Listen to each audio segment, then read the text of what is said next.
Hello and welcome to Archvelder's Hacks with Archvelder and his amazing hacks. This video is about a secret that lurks in the depths of the Titan city of Ulduar. Since patch 8.1 was introduced, certain mobs in the raid have been behaving strangely and dropping far more gold than previously. In this video I'll not only be revealing those mobs, I'll also show you an optimized route to take advantage of the situation efficiently. Be warned that slight minor deviations from this route could potentially get you locked out without access to the aforementioned gold. As you enter the instance, first speak to Brand Bondsbeard on the left of the entrance, and then take one of the bikes to Brand's right. It will take a few seconds before the shield comes down before you can access the vehicle. Then use the speed boost on the bike to race through the area with the towers and the Iron Dwarves. In patch 8.1 it seems that you don't have to destroy the towers to access the next stage with the Flame Leviathan, but you also can't teleport straight into the main body of Ulduar. To summon the Leviathan, kill these two Ulduar Colossuses and then kill the boss, and then although it's not really what we're here for, you might as well loot the chest that you get for victory over the boss. Proceed onward, ignoring the side bosses, until you encounter the XT002. Now, it is easy to mess this bit up, so make sure you watch and rewatch this section to avoid disappointment. Bring the XT down to half health. Now, I'm using a recently boosted 110 character here. If you're using 120, you will quite likely one-shot the boss with any basic ability, and then miss out on the bonus gold. So I would recommend unequipping your weapon and using physical auto attacks to take the boss's health down slowly. Having done this, the XT's heart will fall down. Target the heart and use a single target spell to destroy it before attacking the XT again. If you follow these steps correctly, you will find you will be able to loot the boss, and you should receive over 700 gold. Be very careful when attacking the heart not to unintentionally use any kind of cleave ability. Use only single target spells and attacks. Loot the chest for a bit of extra gold and then take the port to the antechamber of Ulduar. Proceed up the staircase, then you'll need to kill Cologarn.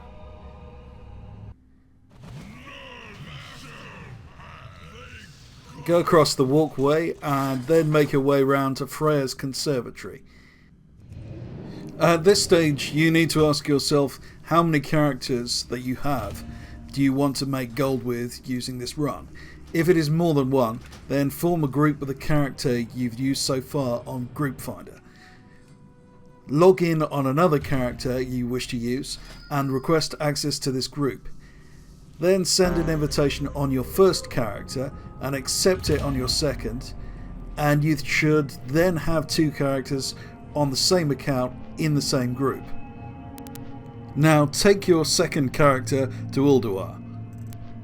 When you go inside, if this trick has worked, then you should see all the towers collapse. Your second character can now port straight to the conservatory of Freya. Now we're going to use this character to attack the three bugged mobs in this part of the instance. The first, as you can probably guess from what appears to be his textureless appearance, is Elder Stonebark, to the immediate right of the entrance, and he drops over 737 gold.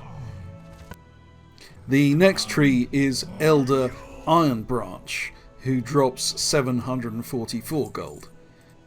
Be very careful not to aggro Freya herself at any stage, as it is quite easy to kill her accidentally, and that will remove your access to the bugged mobs, who are all part of Freya's boss encounter.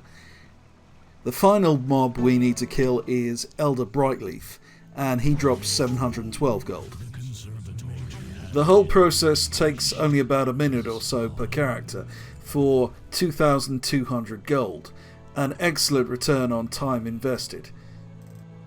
An alternative method is to use the instance lockout technique at the XT002. This makes the whole process slightly longer, but increases the profit from the bugged mobs to almost 3,000 gold. Once you've done these bugged mobs, you can of course finish the instance for a respectable, if less spectacular, amount of raw gold. This was one of my most popular posts that I contributed to Patreon when I posted it a few weeks ago, which is incredible when you consider I posted actual dupes and methods to one-shot raid bosses or turn invincible. I guess people really like raw gold. This one will not last long, as it has been posted publicly already on Reddit and Owncore in the last day or two. But if you're really interested in making raw gold from legacy farms, you might want to consider joining my Patreon, as I discovered an interesting method whilst making this video for increasing the total amount of raw gold you can get out of farming Ulduar and indeed other legacy raids from that era. And this will be especially appealing to those with access to a hunter.